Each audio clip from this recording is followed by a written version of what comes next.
What's up, Ragin Nation? How's it going? This is Alex, you watching a Ragin Ronin review. I got a review for you. Last night I watched Project Almanac. It is a film that was formerly known as Welcome to Yesterday. It is also a Platinum Dunes production, so therefore it is produced by Michael Bay and his producing partners Andrew Form and Brad Fuller. It is also directed by Dean Israelite.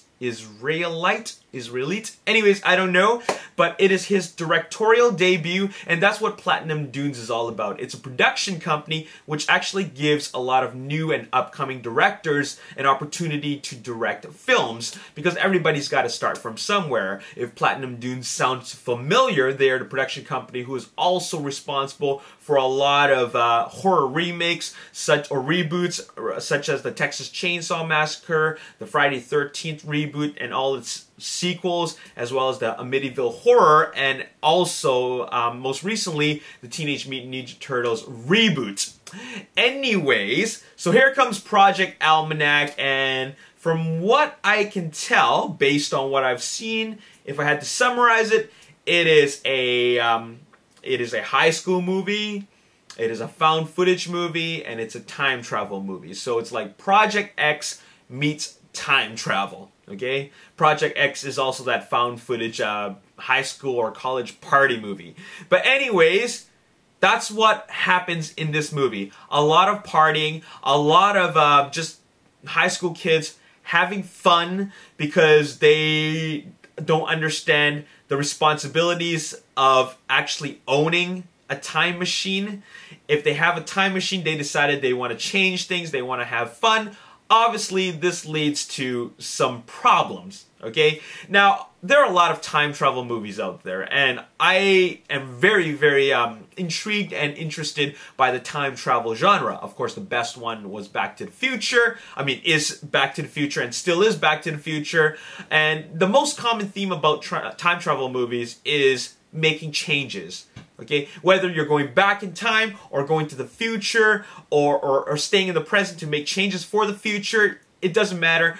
A time travel movie always has the element of changing something that you're not satisfied with, and in the end, it changes things completely. It has the ripple effect, right? So that's what this movie is about. But unfortunately, the problem in this movie is that a huge portion of this film is spent just where the kids, the protagonists, are just having a good time. A lot of the movie is spent partying. A lot of the movie is spent seeing them doing a lot of horseplay with the time travel machine, which means going back and just having fun, changing things, not because they think they should do it, but because they want to.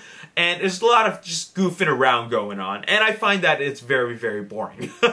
I couldn't connect with the characters. I really couldn't connect with the story because I found it very predictable, and I felt that the only time it started getting really interesting, which is when they realize they're doing something wrong and they need to make the change back to whatever it should be, is it only takes place in the third act of the film, which was quite mediocre because, like I said, it's very predictable, and eventually you lose track of all this going back and forth because there's a lot of it. There's a lot of going back and forth, and it is very, very lazily written. It's not very well written in the sense that, if they went back in time to change this, then there should be a lot more happening, but the way they describe it or the way they represent it in the film is that, oh, this happened, okay, and we just have to accept that it happened, all right?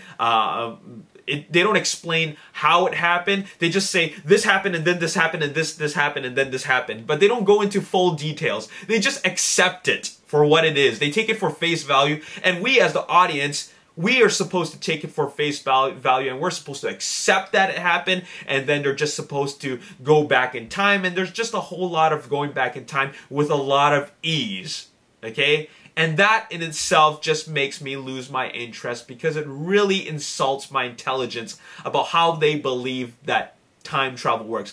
I'm no time travel expert, but if you've seen Back to the Future, you know that this is how a good time travel movie is done. Or even Deja Vu. I like Deja Vu as well. I felt that, something that's great about these two films is that they take it in a very subtle way. And by subtle way, I don't mean that they make a big deal out of it. Well, actually, in Back to the Future, they kind of do it. But they spent a lot of time in just one time. You know what I'm saying? They spent a lot of time in just one time period, as opposed to going back and forth, and then the audience is lost. Okay? What parallel time is this? Or what time in the movie is this? We don't even know. And, you know, they do a lot of really stupid things that you feel very annoyed at. So you find that this is just not a very intelligent story at all. Now, I haven't even talked about the found footage aspect of the film. The found footage aspect of the film is completely unnecessary. It does not need to be there. It serves no purpose whatsoever.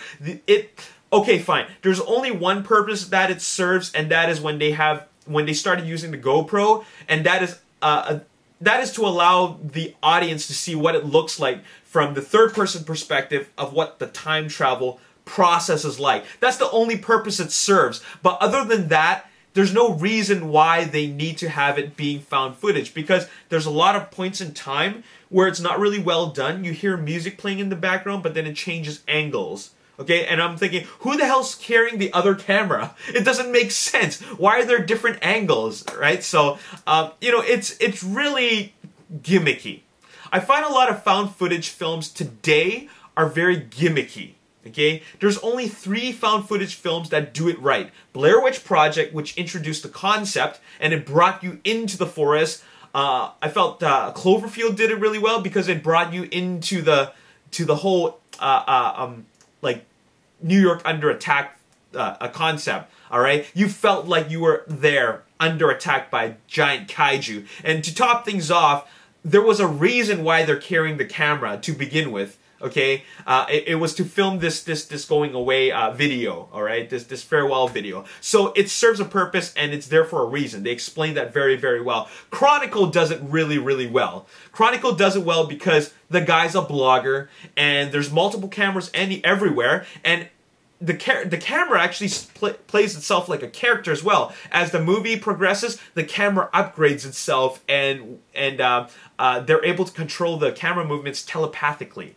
Okay, so these are 3 films that do found footage very, very well. Blair Witch, Chronicle, and Cloverfield. Okay, it serves a purpose. Whether you can't handle the shaky camera work is irrelevant. The fact is that it served a purpose, and it's there for a reason. Now with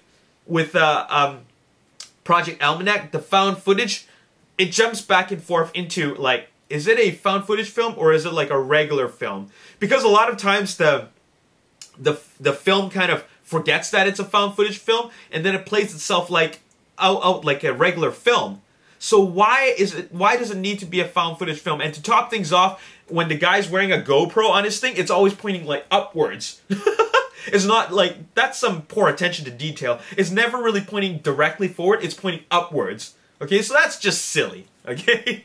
And the final thing that I found very, very annoying is that the only reason why it really is a found footage film, or why they're filming at all, is because we get the constant reminder via dialogue that we're reminded that in dialogue form he says, I film everything. I film everything. Oh yeah, I forgot. You film everything. They say that like 5 times throughout the film. And they never really say, hey, get that camera out of my face. They never actually say that to make it feel a little bit more real.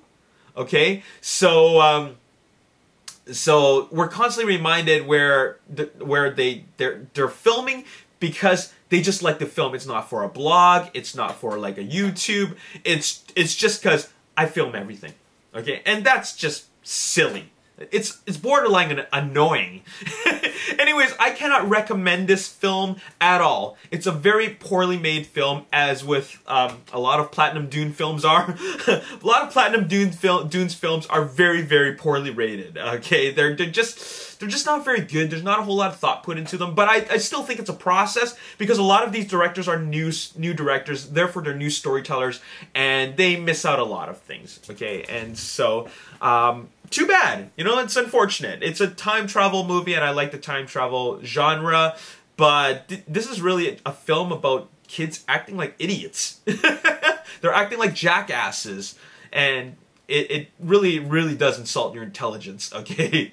So there you have it. That's all I gotta say in this video. 3 out of 10. The worst movie I've seen this year. Alright, can it get any worse?